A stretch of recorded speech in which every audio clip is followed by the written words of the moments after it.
मैं फराज साहब आपके पास आ रही हूँ, जरा बता दीजिए, क्योंकि आचार्य प्रमोद कृष्णन थोड़ी देर पहले जुड़े हुए थे। उन्होंने कहा कि ये मौके ऐसे हैं जिनको एक तरह से इन मौकों को तलाशा जाता है जिससे इन पर सियासत कर सके, खासकर समाजवादी पार्टी।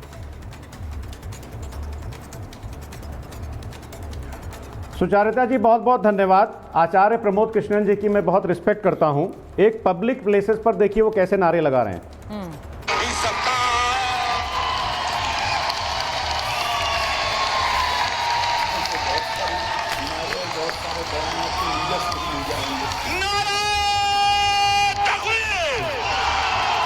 फराज साहब, अगर आप बता देंगे क्या कह रहे हैं तो बेहतर होगा, समझ नहीं आ रहा है ढंग से।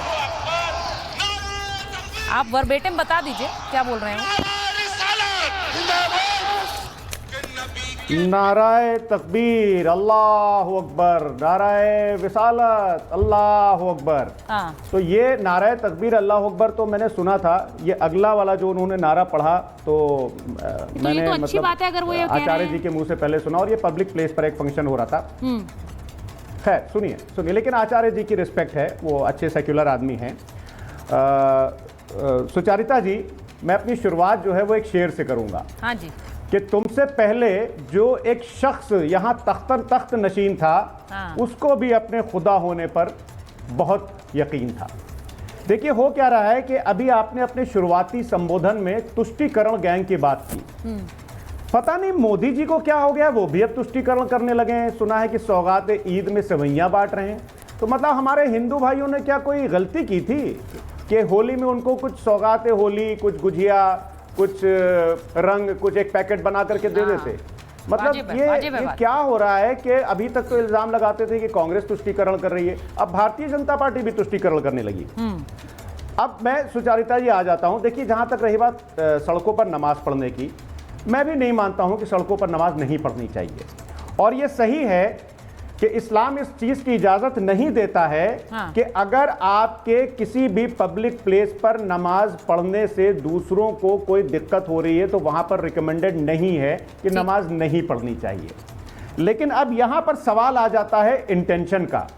सुचारिता जी, अगर इंटेंशन ये है कि सड़कों पर जाम न लगे तो मैं स्वागत करूंगा माननीय मुख्यमंत्री जी के इस कदम का कि जब वो लखनऊ से लेकर के और अयोध्या वाली रोड है और शादियों के सीजन में जहां पर कई डीजीपी सर बैठे हुए हैं, इनको पता है कि जहां पर कई अस्पताल भी पड़ते हैं और जब बारातें निकलती हैं तो 6-6, 7-7 किलोमीटर लंबा जाम लग जाता है। ठीक है, उस पर कब रोक लगेगी मुझे नहीं पता। कांवड़ियों पर मैं नहीं बोलूंगा, कांवड़ एक उनका धार्मिक मामला है। अभी आप लोग के बीच में जो डिस्कशन हो रहा था, नॉर्मली मैं ऐसे डिस्कशन को इंकरेज नहीं करता हूं, लेकिन जिस तरह के भी जो भी धार्मिक आयोजन सड़कों पर होते हैं, चाहे वो नमाज का हो, हिंदुस्तान की शादियों से नफरत हो गई, इसलिए आपको क्लियर बता रहा हूं। आप शायद पढ़िएगा, आप ये जानते नहीं हैं, बाकायदा कोर्ट ने इस पर आदेश दिया था कि रोड पर शादी के दौरान जाम नहीं किया जा सकता है, और बाकायदा उसका पालन किया गया है और किया जा रहा है। अब एक बात और कह देता हूं, आपने कहा कि मोदी जी जो है वो सवैया बांट रहे हैं। अब सोचिएगा कितनी खूबसूरती है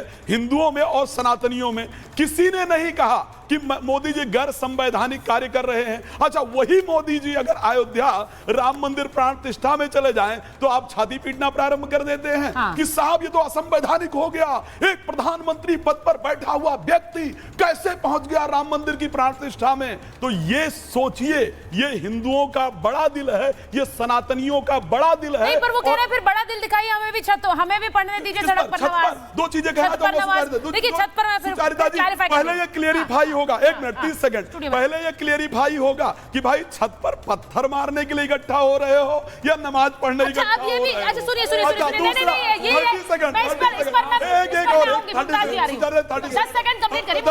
नहीं, अब कह रहे थे कि फूल बरसाया जाएगा। भाई अधिकतम बरसाने लायक फूल लाल या पीले होते हैं। अब कहोगे जी हमारा धर्म भ्रष्ट हो गया, हमारे ऊपर तो भगवा रंग पड़ गया, हमारा धर्म का। अच्छा, वो जो बात कह रहे हैं तो फूल बरसाया जा सकता है। आपकी बात करा रही हूँ मैं, जरा जो ये बात कर रहे हैं, वो कह रहे हैं कि छतों पर नमाज वैसे भी अदा नहीं करनी चाहिए। हालांकि ये मैं फिर बता रही हूँ ऑर्डर संभल के लिए, लेकिन वो कह रहे हैं छतों पर नमाज अदा करने की इजाजत नहीं देनी चाहिए, वहां से तो पत्थर बरस जाते हैं।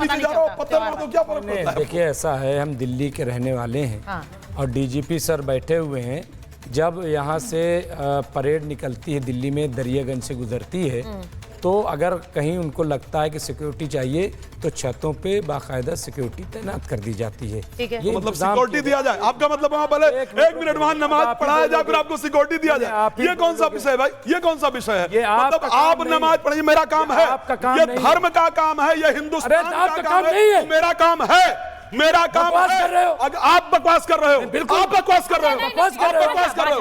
अगर वहां पर पुलिस पर बैठा हुआ व्यक्ति, अगर पुलिस पद पर बैठा हुआ व्यक्ति हिसाब से एडमिनिस्ट्रेशन की जिम्मेदारी है, आप सही कह रहे हैं, और मैं बकवास कर रहा हूं। वहां पर जाकर के चेक कीजिए, वहां पर जाकर क्यों चेक किया जाए? तो वो चेक करने के दौरान कानून व्यवस्था के दौरान उस क्षेत्र का कानून का रखवाला कह रहा है कि नहीं, छत पर नमाज नहीं होगा, तो उसको मानिए। आप पत्थर छतों पर हम रखते हैं, आइए आप पत्थर मारते हो और प्रमाण दे रहा हूँ। कुशीनगर मस्जिद में अरे छोड़िए, स्पोर्ट का मास्टर मैं प्रमाण दे रहा हूँ। मैं फराज साहब आपके पास आ रही हूँ, जरा बता दीजिए, क्योंकि आचार्य प्रमोद कृष्णन थोड़ी देर पहले जुड़े हुए थे। उन्होंने कहा कि ये मौके ऐसे हैं जिनको एक तरह से इन मौकों को तलाशा जाता है जिससे इन पर सियासत कर सके, खासकर समाजवादी पार्टी। सुचारिता जी बहुत बहुत धन्यवाद। आचार्य प्रमोद कृष्णन जी की मैं बहुत रिस्पेक्ट करता हूं। एक पब्लिक प्लेसेस पर देखिए वो कैसे नारे लगा रहे हैं।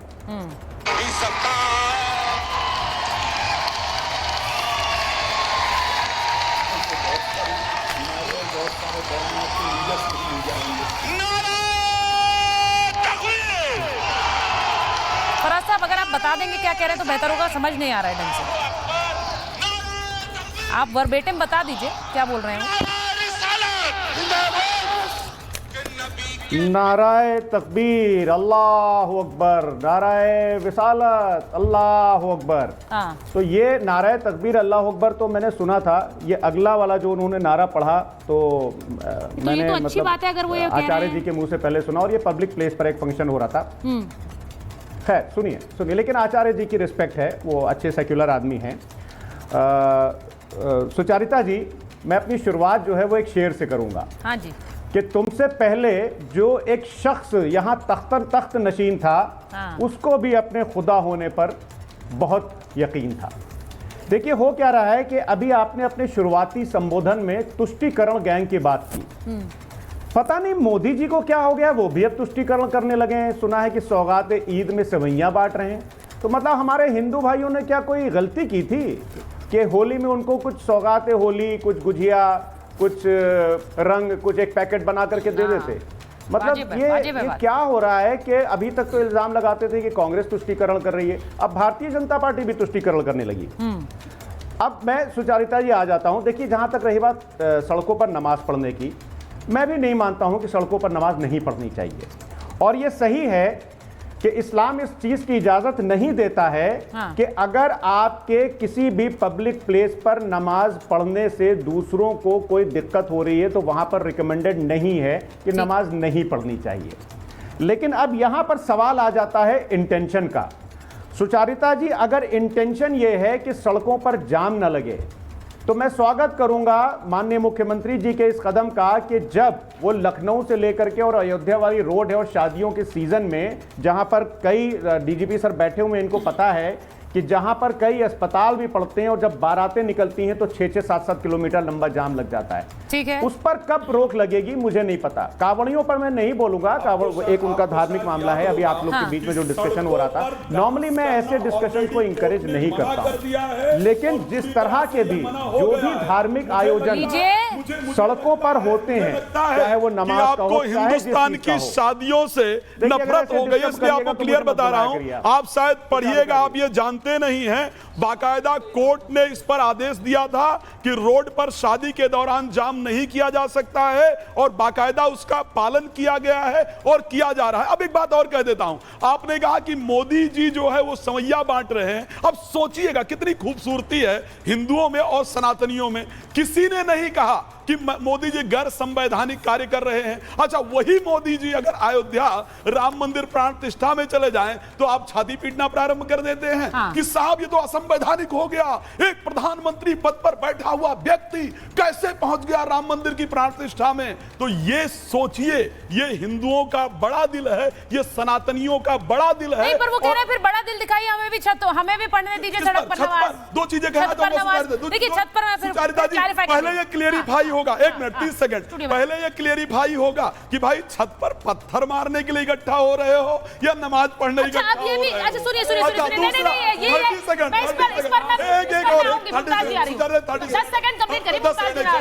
अब कह रहे थे कि फूल बरसाया जाएगा। भाई अधिकतम बरसाने लायक फूल लाल या पीले होते हैं। अब कहोगे जी हमारा धर्म भ्रष्ट हो गया, हमारे ऊपर तो भगवा रंग पड़ गया हमारा धर्म का। अच्छा, वो जो बात कह रहे हैं तो फूल बरसाया जा सकता है। मैं आपकी बात करा रही हूँ मैं जरा जो ये बात कह रहे हैं वो कह रहे हैं कि छतों पर नमाज वैसे भी अदा नहीं करनी चाहिए। हालांकि ये मैं फिर बता रही हूँ ऑर्डर संभल के लिए, लेकिन वो कह रहे हैं छतों पर नमाज अदा करने की इजाजत नहीं देनी चाहिए, वहां से तो पत्थर बरस जाते हैं। देखिए ऐसा है, हम दिल्ली के रहने वाले हैं और डीजीपी सर बैठे हुए हैं।